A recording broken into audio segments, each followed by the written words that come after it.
नमस्कार, पोलीस माझा न्यूज मध्ये आपलं स्वागत. आज आपण चर्चा करणार आहोत किंवा म्हणूया आपण ही भेट आहे एक अशा व्यक्तिमत्वाची ज्यांनी आपली सुरुवात जी आहे ही महाराष्ट्र नवनिर्माण सेना या पक्षातनं केली. अगदी ग्राउंड लेवल पासनं मनसेसाठी त्यांनी खूप काम केलेलं आहे. यामध्ये अगदी कार्यकर्ता, शाखाध्यक्ष, त्याबरोबर वेगवेगळी जी म्हणूया आपण पद आहेत ती भूषवली. त्यानंतर महाराष्ट्र राज्याच्या कामगार सेनेचे ते सेक्रेटरी म्हणून सुद्धा काम पाहत होते मनसेसाठी. आणि गेले कित्येक वर्ष मनसेसाठी ते कल्याण आणि इतरत्र भागामध्ये खूप मेहनत घेत होते. मात्र त्यांनी आता भाजपमध्ये पक्षप्रवेश केलेला आहे आणि सध्या ते भाजपचे जुने कल्याण शहर उपाध्यक्ष या पदावर रुजू झालेले आहेत. त्यांनी ती धुरा सांभाळलेली आहे. असं हे व्यक्तिमत्व आहे कल्याण शहरामधलं. गणेश आत्माराम खंडारे यांच्याशी आज आपण संवाद साधणार आहोत, जे आता भाजपचे जुने कल्याण शहर उपाध्यक्ष म्हणून काम पाहणार आहेत.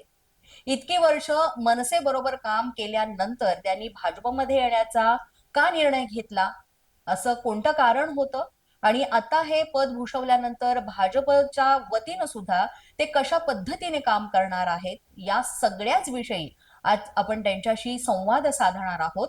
आणि कशा पद्धतीनं त्यांचं हे कार्य सुद्धा सुरू राहणार आहे. मुळात कार्य हे त्यांचं अगदी ग्राउंड लेवल पासून बरीच वर्ष सुरू आहे.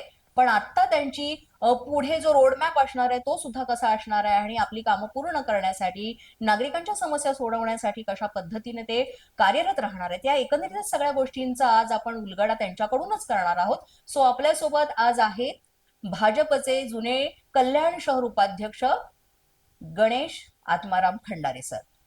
नमस्कार. मी गणेश आत्माराम खंडारे, जुन्या कल्याण शहर भाजपा उपाध्यक्ष. सर नमस्कार. पोलीस माझा न्यूज मध्ये आपलं स्वागत. तुम्ही आता भाजपमध्ये पक्षप्रवेश केलेले आहे. तुमच्यासोबत तुमचे जे सहकारी आहेत ते सुद्धा भाजपमध्ये आलेले आहेत, आणि आल्यानंतर तुम्हाला भाजपनं अतिशय महत्वाची जबाबदारी सोपवलेली आहे.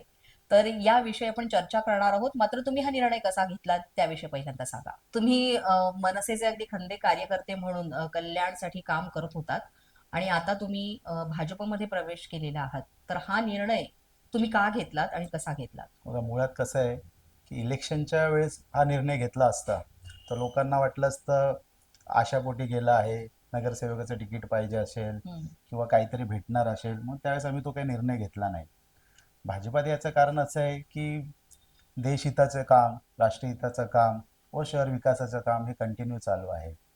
आता पक्षात येत असताना ज्यावेळेस आपल्यासोबत काम करत असताना आपला चेहरा लोकांना दिसतो, नेता म्हणून, कार्यकर्ता म्हणून, पदाधिकारी म्हणून. पण आपल्या मागे जी टीम काम करत असते, जी हितचिंतक असतात, काही मार्गदर्शक असतात, त्यांच्या सर्वांच्या मते असं होतं की आपण किती दिवस गेटच्या बाहेर उभं राहून काम करायचं किंवा प्रत्येक वेळेस जाऊन आदळधापड करायची. तर लोकांच्या असे काही प्रश्न असतात ज्या ठिकाणी आपल्याला बसून त्या सोडवता यायला पाहिजे. या दृष्टिकोनातून आम्ही तो निर्णय घेतला, आणि तो निर्णय माझ्या एकट्याचा नसून माझ्यासोबतचे सहकारी, माझे मित्रमंडळी, कार्यकर्ते यांनी हा निर्णय घेतला की आता बस झालं.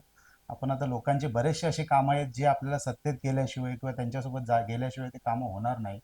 त्या कामाकरिता आम्ही तो निर्णय घेतला आणि लोकांच्या हिताकरिता तो निर्णय घेतला. की वर्ष तुम्ही मनसेमध्ये काम करताय, म्हणजे असा कुठला प्रसंग आला की तुम्हाला हा निर्णय घेण्यास भाग पडलं?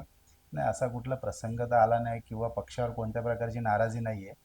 पण असं सांगायची गरज नाही, कसं छोटा तोंड मोठा घास घेतल्यासारखं होईल आता, आणि मी काही बोललो तर परत आमच्या मनसेच्या लोकांची सवय आहे टीका टिप्पणी आणि सोशल मीडियावरती चालू होऊन जाणार. त्यामुळे मी असे काही वाक्य करणार नाही.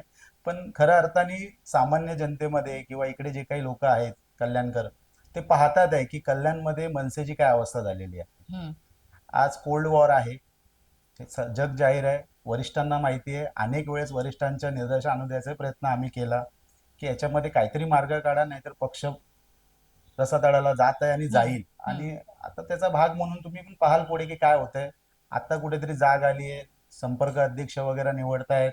तर हे फार उशीर झाला या गोष्टीला, पण ठीक आहे, देर आहे सवेर आहे, म्हणून आपण चालूया त्याच्यामध्ये. जे कार्यकर्ते असतात किंवा पदाधिकारी असतात त्यांनी तिथल्या कार्यकर्त्यांची नाळ जोडणं किंवा संवाद संपर्क साधणं फार गरजेचं आहे. मात्र ते कुठेतरी इथे कमी पडले, आणि त्याचा इलेक्शन मध्ये सुद्धा तसा प्रभाव जाणवला. तर मुळात हेच म्हणजे पक्षश्रेष्ठी किंवा इतर गोष्टी त्याला जबाबदार नसून स्थानिक स्तरावरचं राजकारण जबाबदार आहे असं म्हणायचं तुम्हाला? निश्चित निश्चित निश्चित. हम्म. स्थानिक राजकारणाचं कसं आहे, स्थानिक नेते हा फेस असतो पक्षाचा. बरोबर. त्यांनी कार्यकर्त्यांना जोडणं, त्यांच्या अडचणी सोडवणं हम्म. हे करणं खूप गरजेचं आहे. तर असं काही करताना तुम्हाला दिसत असेल तर तुम्ही मला सांगा, किंवा त्यांनी सांगावं. मी त्यांच्या डेबिट करायला तयार आहे आपल्या चॅनलवरती, हम्म. की पक्ष का वाढत नाहीये आणि तुम्ही काय करत आहात. आता मुळात ज्या दिवशी मी प्रवेश केला, मला पदी नव्हतं हम्म. भाजपामध्ये. मी उदाहरण देतोय फक्त, मी हो. असं करत नाही की मी भाजपामध्ये आलो आणि भाजपाबद्दल बोलतोय. मी फॅक्ट सांगतोय की प्रवेश नुसतं झाला, त्यांच्यानंतर मला कार्यशाळा लागली आणि त्यांनी इमिजिएटली आम्हाला निमंत्रण केलं. मला सांगा, स्थानिक लेवलला पदाधिकाऱ्यांनी कधी कार्यशाळा लावली कार्यकर्त्यांची? कधी कार्यकर्त्यांना काम कसं करावं सांगितलं? किंवा शहर अध्यक्ष म्हणा, जिल्हा अध्यक्ष म्हणा, ह्यांनी कधी कार्यकर्त्यांना बोलवून, बाबा या काय तुमच्या समस्या आहे महापालिकेमध्ये, आठवड्यातले एक दिवस ठेवलाय का? शाखाध्यक्षांना बोलवलंय का? शाखाध्यक्षी का बांधणी होत नाही? हे सर्व होणं पण गरजेचं आहे. हम्म. आणि ह्याच गोष्टी कुठेतरी कमी पडत होत्या म्हणून तुम्ही हा निर्णय घेतलात. आणि किती म्हटलं आपण आणि कितीही मोठी म्हणूया आपण, खूप आपण लढलो किंवा खूप आपण मोठमोठी आव्हानं पेलली, मात्र जेव्हा घरातलीच लोक अशी वागणार तेव्हा कुठेतरी थोडासा आपल्याला त्याचा त्रास होतो आणि मग निर्णय घ्यावा लागतो. आणि जेव्हा निर्णय घेता तेव्हा तुम्ही एकटे नसता, तुमच्याबरोबर असंख्य कार्यकर्ते सुद्धा असतात. तर हा तर निर्णय झाला, मात्र मग त्यानंतर भाजपच हाच पक्ष का तुम्ही निवडलात? त्याविषयी काय सांगाल? 2014 पासून मोदीजींचा जी लाट आलेली आहे बघा, हम्म. 2014चा आधीचा भाजपा आणि 2014 नंतरचा नवीन भाजपा हा प्रत्येकाने अनुभवलेला आहे. नरेंद्र मोदी साहेबांच्या नेतृत्वात आणि महाराष्ट्रात देवेंद्र फडणवीस साहेबांच्या नेतृत्वामध्ये आपण बघा असंख्य विकास कामं झालेली आहे. आता त्याला लोक काय म्हणतात, त्याला म्हणजे जे राजकीय नेते आहेत ज्यांना ते विकास समजत नाही, त्यांच्याबद्दल बोलत नाही, पण जे सामान्य लोक आहेत हम्म. त्यांना त्याचा काय फायदा होतो. आज ट्रॅफिकची समस्या किती झाली आहे आज महाराष्ट्रात, देशात, कल्याणमध्ये पण. त्याच्यावरती आज मेट्रो लाईन येते आहे, त्याच्यावरती दुसरा पूल येत आहे. ती विकासाची जी गंगा आहे, तर हम्म. त्या याच्यामध्ये आम्हालाही कुठेतरी देश हिताचं, राष्ट्र हिताचं आणि कल्याण हिताचं काहीतरी काम करावं म्हणून आम्ही इकडे यायचा निर्णय घेतला. आणि मध्यंतरी आपण पाहायला गेलं तर इतर पक्षांच्या ज्या भूमिका आहेत, मुळात ज्या मुख्य भूमिका, त्यापासून पण थोडेसे कुठेतरी पक्ष दुरावलेले वाटतात. कारण ही एक मोठी समस्या आहे. कारण बाकीच सगळे आपल्याकडे कसं आहे की इतर धर्मीय लोक जे आहेत त्यांनी आपल्या धर्माविषयी त्यांना आस्था असणं हे नॉर्मल आहे. पण जेव्हा हिंदू धर्माचा विषय येतो तेव्हा मात्र आपण हिंदू धर्माविषयी काही बोललो किंवा आपल्याला तो अभिमान असणं म्हणजे आपण कुठेतरी ती पार्शियालिटी करतोय असं होतं. तर ते सुद्धा काही कारण आहे का? तसं काही कारण नाहीये बघा. हिंदुत्व म्हणून आता असं बघायला गेलो तर 90%च्या वर हिंदू आहेत, तर हिंदू राष्ट्रीयच आहे. त्याला हम्म. काही घोषणा द्यायची गरज नाहीये. ज्यावेळेस फाळणी झाली 1947ला, त्यावेळेस माझ्या अंदाजे 2 का 3% त्यावेळेस अल्पसंख्याक होते आणि हम्म. 57% त्यावेळेस हिंदू होते. आज त्यांची संख्या 18% झाली. त्याच्या उलट आपण पाकिस्तानमध्ये बघा, हिंदूंची संख्या कमी झाली. म्हणजे याचा अर्थ गोळी गुलाबाने आपण राहतोय म्हणून तर संख्या वाढली ना. हो.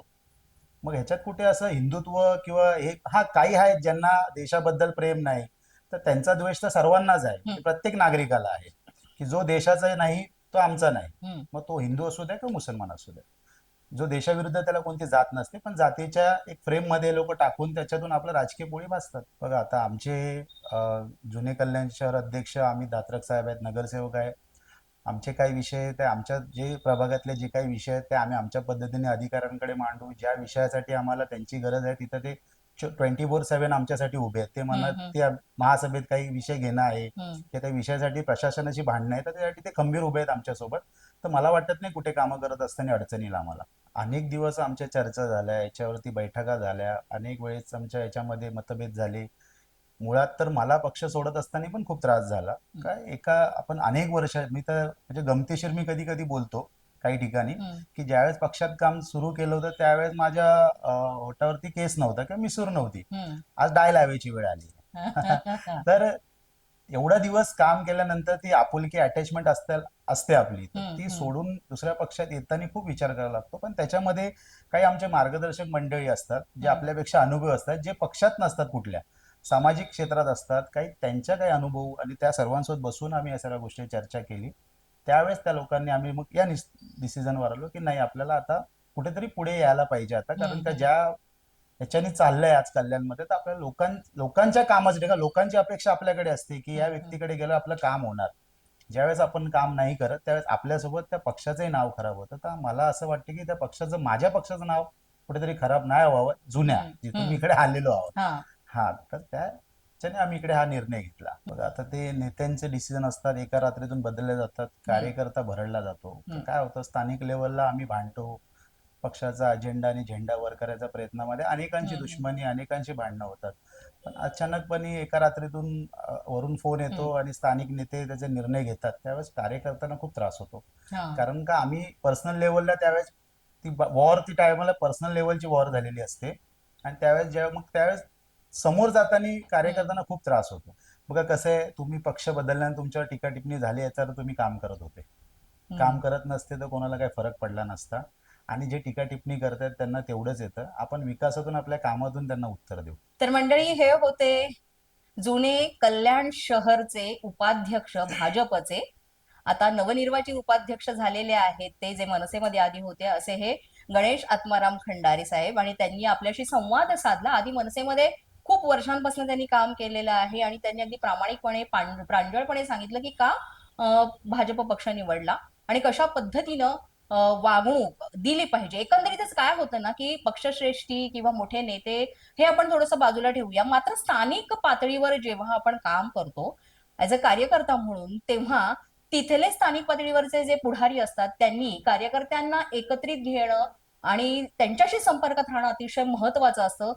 नाहीतर मग त्याचा फटका जो आहे तो पक्षालाच सोसावा लागतो. आणि एकंदरीतच मुळातच सामान्य माणसाचा हा प्रश्न असतो की एखादा कार्यकर्ता जर सतरंजी उचलत आहे तर त्यांनी आयुष्यभर सतरंजीच उचलावी का? त्याला पण वाटतंच ना की आपण कुठेतरी ते पुढे जाऊन काम केलं पाहिजे, आपला पण चेहरा दिसला पाहिजे, आपण जी तळमळ किंवा आपण एवढी मेहनत घेतोय ती पुढे आली पाहिजे.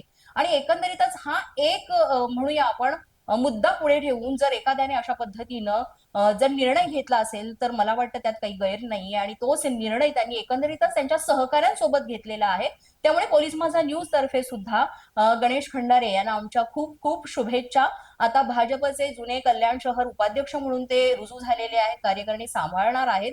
तर त्यांच्या पुढील वाटचालीसाठी त्यांना खूप खूप शुभेच्छा. पोलीस बंधा न्यूजच्या या बातमीपत्रात आज इतकंच. तुम्हाला आमचं बातमीपत्र कसं वाटतंय याबाबत अवश्य अभिप्राय कळवा. यासाठी पोलीस माझा न्यूजचे युट्यूब चॅनल सबस्क्राईब करा, तसंच आमचं फेसबुक, इंस्टाग्राम आणि ट्विटर अकाउंट फॉलो करा. अधिक माहितीसाठी आमच्या www.polismazhanews.com या वेबसाईटला भेट द्या. आमचे अधिकृत प्रतिनिधी व्हायचं असेल तर स्क्रीनवर दिलेल्या क्रमांकांवर आजच संपर्क साधा. आजच्या बातमीपत्रात इतकंच. पुन्हा भेटूया पुढील बातमीपत्रात. तोपर्यंत पाहत रहा पोलीस माझा न्यूज.